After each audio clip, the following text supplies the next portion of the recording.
Welcome to the Toffee Blues, your source for all things Everton, and welcome to your Saturday Night Everton 24/7 report.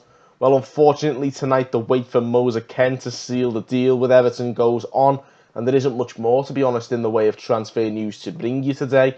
But nonetheless, the newspapers of the weekend have still found the time to fit a few rumours in here and there. And we're going to start with what could potentially end up being one of the greatest PR campaigns in football history without even trying. That is, of course, the rumours linking Everton to sign Everton. Yes, you heard it right. Everton Suarez, the Brazilian winger who still plays in Brazil with Grêmio, has been linked to Everton today by a number of journalists in Brazil. He has, of course, already been linked with moves to the Premier League this summer with the likes of Arsenal and Manchester United linked. And he has performed very well for Brazil at the Copa America this summer.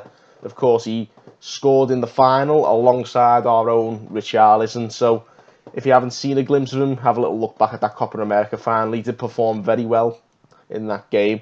Of course, I mentioned yesterday we missed out on another Brazilian winger, Malcolm. He sealed his move to Zenit St. Petersburg yesterday. So we are now expected to search for a new winger to bring in before that transfer deadline next week. So could our club's own namesake be set to become the new winger Marco Silva is looking for? We'll have to wait and see. Now for a position which we thought may well be done and dusted, what with the arrival of Jean-Philippe Baman last night, and that is the central midfield role. Well, the Baman announcement last night has not stopped L'Equipe in France from suggesting we are still interested in a player who was very heavily linked in previous windows. And that is, of course, Watford's Abdoulaye Doucouré. Well, now RMC in France believe that Everton have had an initial £32 million bid rejected by Watford, and Everton could be set to return with a second bid in the next 24 hours. The same article suggests that Doucouré would be very keen on the idea of moving to Everton, and after 3 years playing for Watford, he is actually looking for a new challenge. Doucouré has, of course, played at Watford under Marco Silva during his short stint in Hertfordshire, and no doubt Silva returning to Raiders' ex-club for a second time after Richarlison, of course, will only stoke the fire that's been burning between Silva and the Watford fans ever since Silva's rather acrimonious departure and subsequent appointment at Everton. So that could be a very interesting final week of the window if Doucouré is to sort of draw out a transfer saga. You never know. So let's keep our eyes on that one. But even if Doucouré doesn't end up coming in, there could be a few other alternatives. Mario Lemina continues to be one of those, but it looks as though that may be running out of time now. He looks as if he might be going to Wolves instead, with Lemina set to move on loan to Wolves with an obligation to buy him from Southampton next summer. Are we wrong to give them a free run at Lemina there, or should we just leave Wolves to it on that one and try for someone else? It's not a matter of complete urgency, whatever way you look at it, given that there are a lot of more important areas we need to strengthen first. So don't be surprised if another centre mid comes in very late in the day, on deadline day, if anything. Finally, on the transfer front tonight, a very unlikely central midfield target. As I mentioned the other day, Ivan Rakitic has been linked with a move to Everton from Barcelona.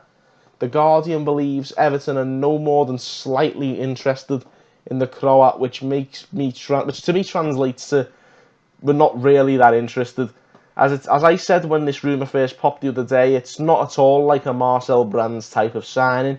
Manchester United have also been linked to the 31-year-old centre mid, and it does seem a lot more like the kind of move United would go for, but certainly not the one I'd expect Everton to go for. I certainly, for one, won't be placing any bets on Ivan Rakitic being an Everton player this time next week.